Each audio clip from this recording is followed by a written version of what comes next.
Coucou à tous, bienvenue dans cette nouvelle vidéo et dernière dans la série Une semaine en Turquie. Donc en fait ce dernier jour, donc le jour 6, nous sommes allés visiter la citerne basilique et nous sommes tombés sur cette dame dans la vitrine qui est en train de faire des tapis à la main. Donc c'est les tapis en laine à la main.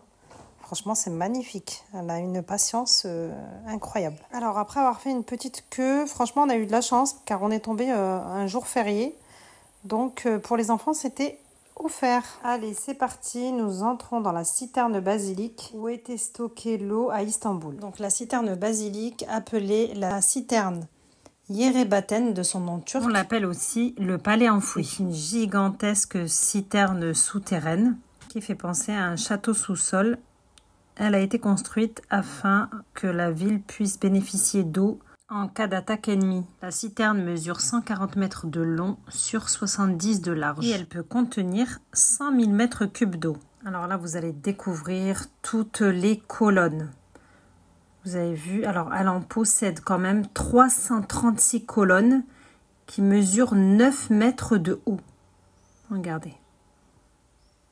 Et sur les 336 colonnes que l'on peut voir ici, il y en a 2 qui ont comme base une tête de méduse. Cette figure mythologique qui transformait les gens en pierre lorsqu'elle la regardait. La citerne basilique est vraiment un havre de paix avec les jeux de lumière, ainsi que la musique qui est diffusée, la fraîcheur aussi qui s'en dégage, car franchement, ça c'est super apaisant. Comparé à quand on monte à la surface et qu'on se retrouve dans les rues d'Istanbul, qui est une ville très animée. Ici, c'est vraiment le calme plat. Et franchement, ça fait du bien. Regardez, en fait, là, nous avons des structures de lumière en forme de méduse.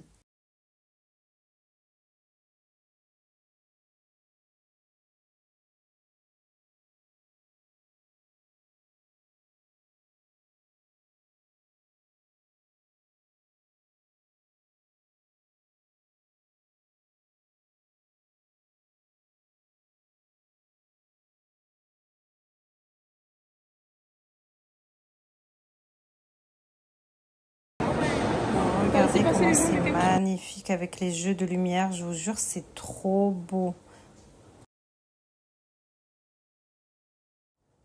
Alors regardez, en fait, ici, les murs, ils sont humides.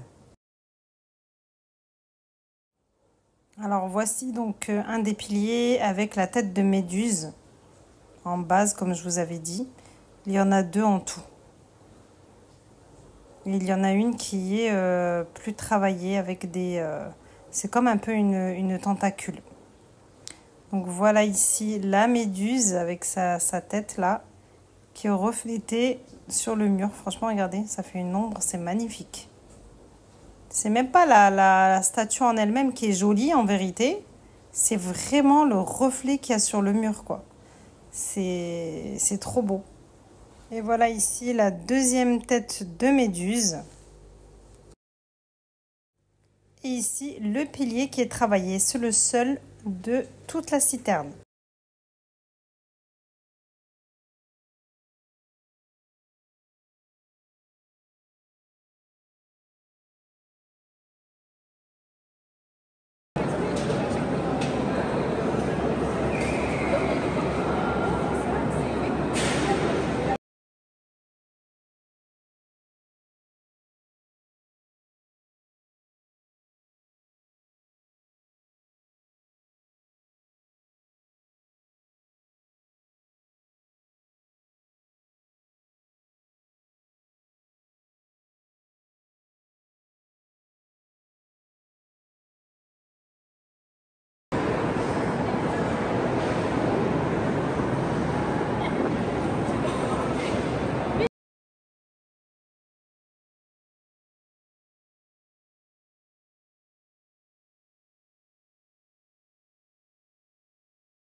Et voilà, la visite de la citerne basilique s'achève ici. Nous remontons pour pouvoir sortir à la surface. En sortant, nous atterrissons dans une petite boutique souvenir afin d'acheter des petits cadeaux. Alors en fait, la citerne basilique se trouve en face de la mosquée Sainte-Sophie, d'accord? Donc la mosquée Sainte-Sophie, elle était à gauche et là-bas à droite, nous avons la mosquée bleue. Alors ici, nous sommes tombés sur des dames super gentilles qui étaient en train de dessiner, de peindre du coup la mosquée bleue. Alors elles étaient toutes deux en train de faire ce dessin. Et du coup, elles se sont arrêtées pour prendre une photo avec nous. Elles nous ont trop fait rire, franchement, on s'y attendait pas du tout. Parce que du coup, elles nous ont pris en photo avec leur téléphone. D'ailleurs, j'ai pas compris pourquoi, mais bon. On va pas chercher à comprendre. Ici, nous sommes dans le jardin qui se trouve au milieu donc, des deux mosquées, entre la mosquée Sainte-Sophie et la mosquée bleue. Donc on a la partie jardin, vous avez vu la fontaine, les gens viennent s'asseoir, voilà, il y a plein d'oiseaux. C'est super apaisant et on a aussi des dames qui peignent les mosquées qui peignent le paysage quoi. Donc voilà, regardez, il y a des bancs, les gens ils s'assoient voilà, histoire de faire une petite pause, manger un petit truc, etc. Alors voilà la mosquée bleue, elle est magnifique, franchement je regrette de ne pas être allée la voir le soir. Parce qu'en fait, ça aurait fait le même effet, même voire plus joli, hein, que la mosquée que j'avais filmée, qui était pas loin de l'hôtel. Qui était d'ailleurs magnifique la nuit.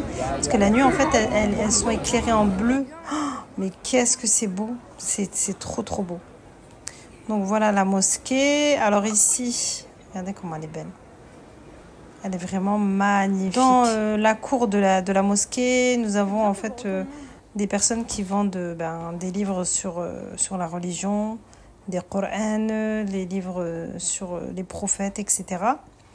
Il y a plusieurs langues, hein. Il y en a en anglais, en français, etc. Il y a aussi des petits souvenirs comme ça, avec les sourates, le nom d'Allah, etc. en tableau. Et moi, j'ai même acheté un support avec les lettres en arabe en bois pour mon fils. Voilà donc pour la mosquée bleue. Alors en fait il faut faire la queue et puis rentrer bien sûr en dehors des heures de prière. Et celles qui n'ont pas de voile, et en fait on leur donne de quoi se couvrir la tête.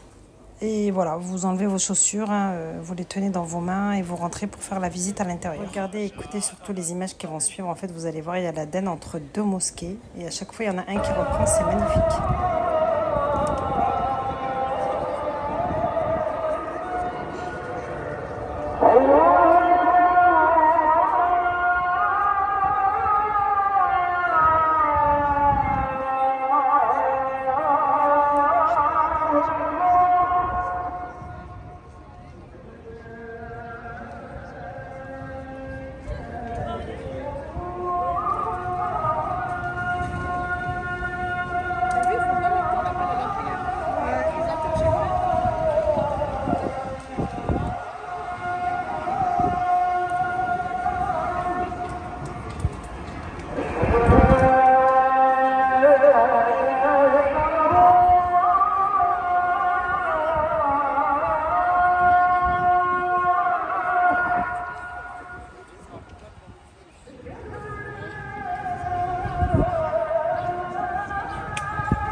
Alors ici, changement de décor, nous sommes venus nous restaurer dans ce petit resto super sympa et familial.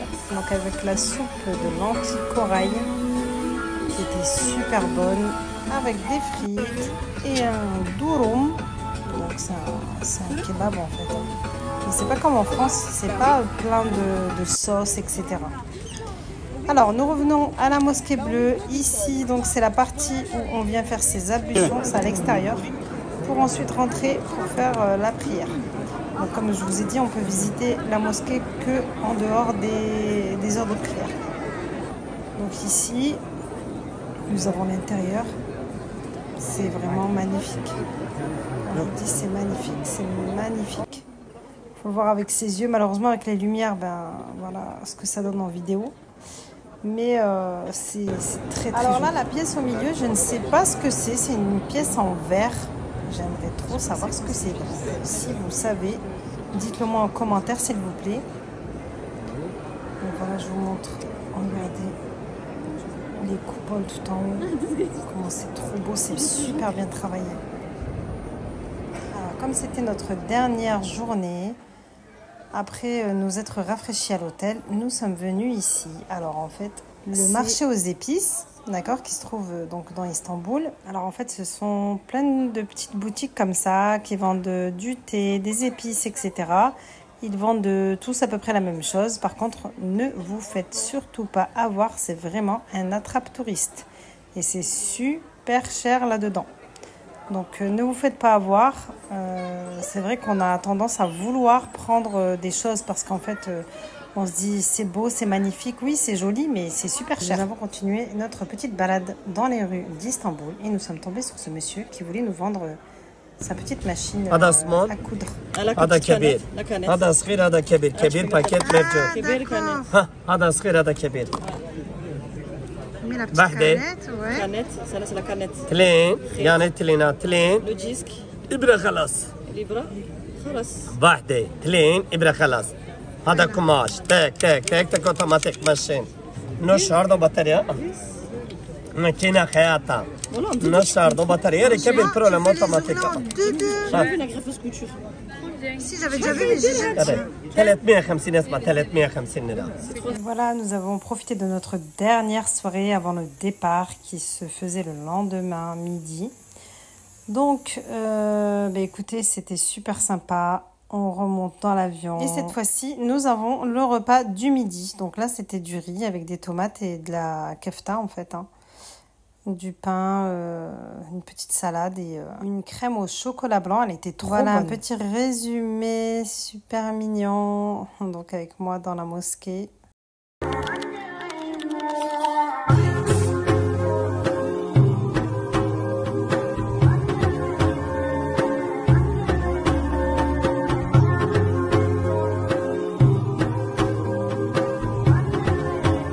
Allez, c'est parti pour l'atterrissage. Nous avons passé un super séjour. On a bien rigolé. Nous en avons pris plein les yeux et plein la tête. Et là, nous avons atterri donc à l'aéroport et nous avons retrouvé nos familles.